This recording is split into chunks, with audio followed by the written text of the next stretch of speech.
You're listening to Bark and Wag's 15-Minute Vet Talk.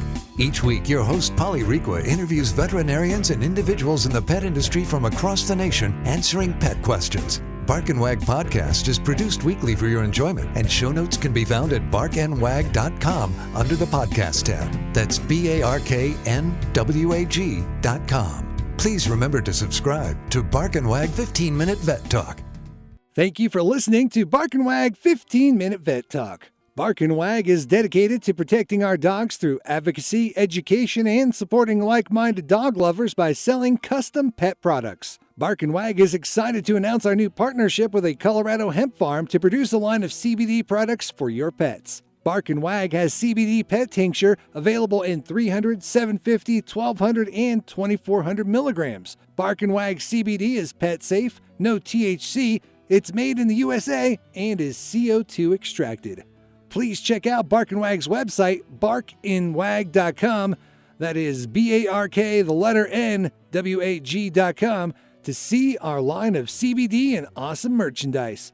We love pooch ideas for podcasts and merchandise, so anytime send an email to Polly at barkandwag.com with your suggestions. Welcome to Bark and Wag 15-Minute Vet Talk. I'm your host, Polly Requa. Today we're talking to Dr. Rebecca Windsor, a neurologist at Wheat Ridge Animal Hospital in Denver, Colorado. Welcome, Dr. Windsor. Hi, Polly. It's great to be here. Well, thank you very much for being back on the podcast. I wanted to find out, we had a listener email the website to find out, what is IVDD? Yeah, so IVDD stands for Intervertebral Disc Disease, probably the most common neurological problem that we see. And so essentially that term IVDD is just referring to an abnormality within the intervertebral discs. And so these sit in between the vertebrae, which sit underneath the spinal cord. And so normally that intervertebral disc has an inside part that's filled with water and an outside part that's kind of a firmer, spongier type of consistency. And when we think about the intervertebral disc, they're honestly a lot more important in humans. So because we walk up and down, those discs sit in between our vertebrae, and gravity is taking a lot of force through our spine. And so they act like little shock absorbers in between our vertebrae. So dogs, being on all four legs, have a very different dynamic to their spine. And so the discs don't serve the same function that they do in humans. And unfortunately, they can cause a lot of problems in a lot of different breeds. And so the kind of term intervertebral disc disease is referring to changes within the disc. And so essentially the most common type is a type where they lose their normal water content internally within the disc, and it's replaced with this thick substance. So sometimes you'll call it a mineralized disc, just kind of referring to the change in that substance from a water to more of a mineral, firmer type of material. And so the problem with intervertebral disc disease is this general loss in water content causes the disc to be dehydrated, and it makes the outer part of the disc more prone to cracking. And so when intervertebral disc disease becomes an actual clinical problem is when we see this inside part of the disc, which again is this firmer substance, slip out through one of the cracks in the top of the disc, and that can come out and put pressure on the spinal cord or the nerve. And we can see these kind of throughout the neck and the back.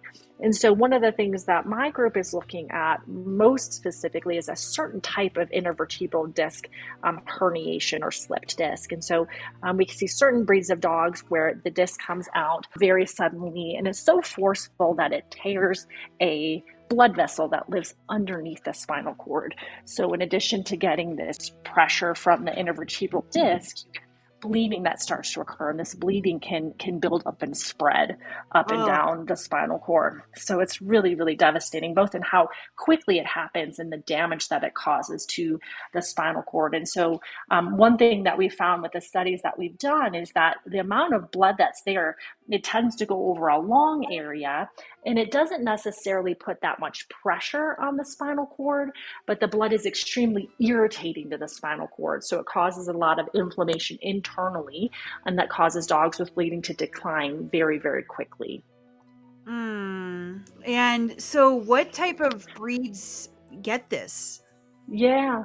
So this does tend to be a condition that is a lot more common in certain breeds. And so Okay. we did a recent study and found that by far and away the most common breeds are going to be French bulldogs and pit bull terriers. The other common breeds are beagles and cocker spaniels. But this is such a huge clinical problem in the Frenchie population, as I'm sure a lot of us know. Frenchie's most popular breed, in America now.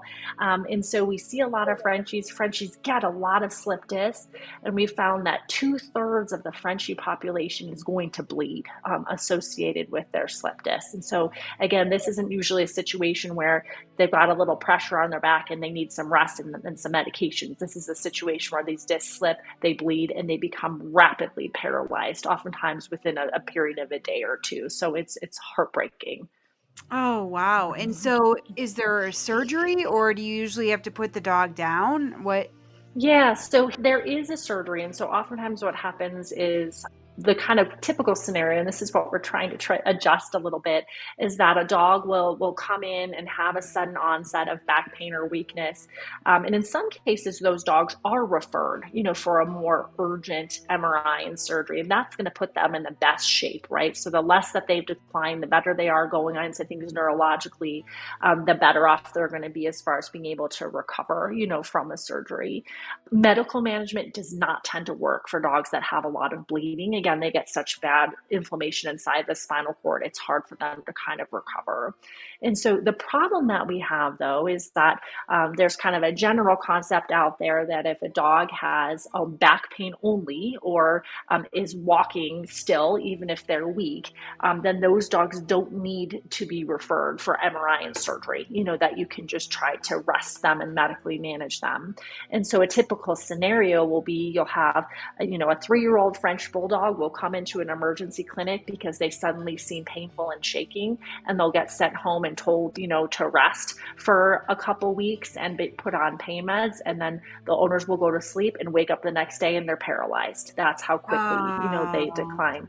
And so we're trying to change the overall education within the veterinary community, within the Frenchie community, in order to try to send these dogs in, more urgently. And then the other thing that we're trying to do is to see, is there anything we can do to try to prevent this bleeding or stop this bleeding from progressing so quickly? And so we're currently enrolling dogs in a study at Wheat Ridge Animal Hospital right now. These are essentially Frenchies that are coming in, with a sudden onset of back pain or weakness, that are coming in kind of during those after hours, period. But rather than being sent home with medical management, we're having them start a medication that's called aminocaproic acid. And this is a drug that is used essentially to try to kind of prevent bleeding with certain types of surgeries, both in dogs and in humans.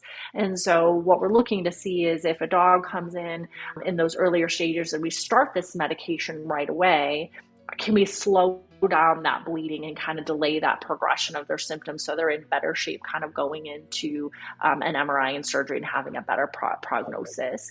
And so we're not quite sure if this is going to work. We might find out that it won't, but it's a very good, easy screening drug to use because it's a very inexpensive drug and a very easy drug for people to order on hand, so if we find that it does help any of the Frenchies, that could become like a new protocol of a Frenchie gets taken into an ER, they get started on this medication right away. It can go IV, but it could also go orally, and then see if it can delay their progression before they would have their surgery, so seeing if it'll make a difference. Yeah. I'm sure it affects all ages, right? It's not just older.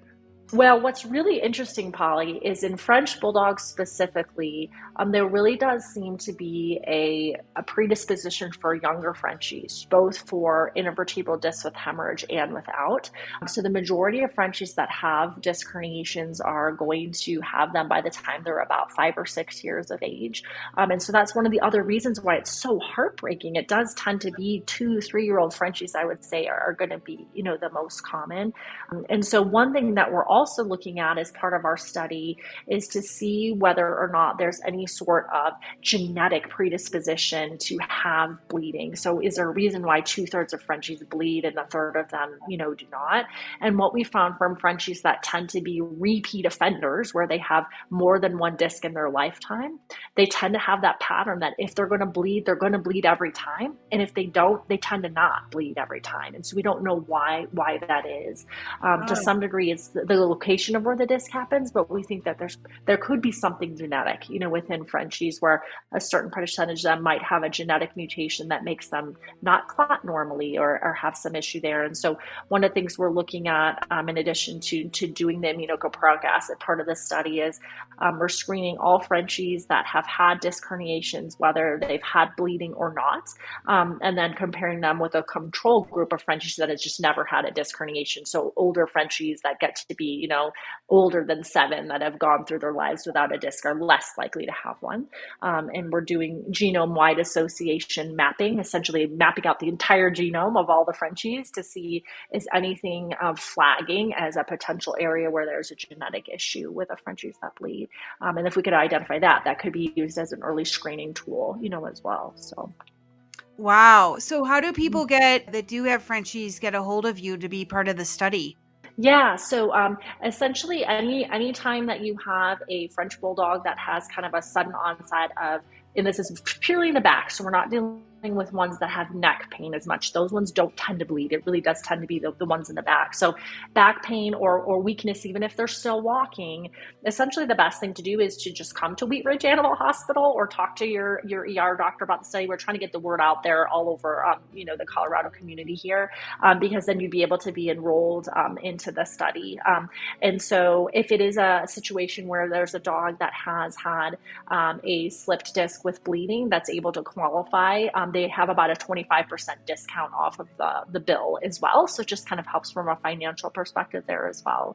There will be a percentage of Frenchies that will come in with back pain or weakness there that don't have a slipped disc. Sometimes they'll have something else, or they'll have a slipped disc that hasn't bled. So those would be ones that we wouldn't use kind of in the study, but definitely in the ones that have bled, we're looking to see if that medication makes any difference. Oh, well, thank you so much for everything that you do for pugs and Frenchies and all dogs. And I hope that Frenchie owners take advantage of contacting you.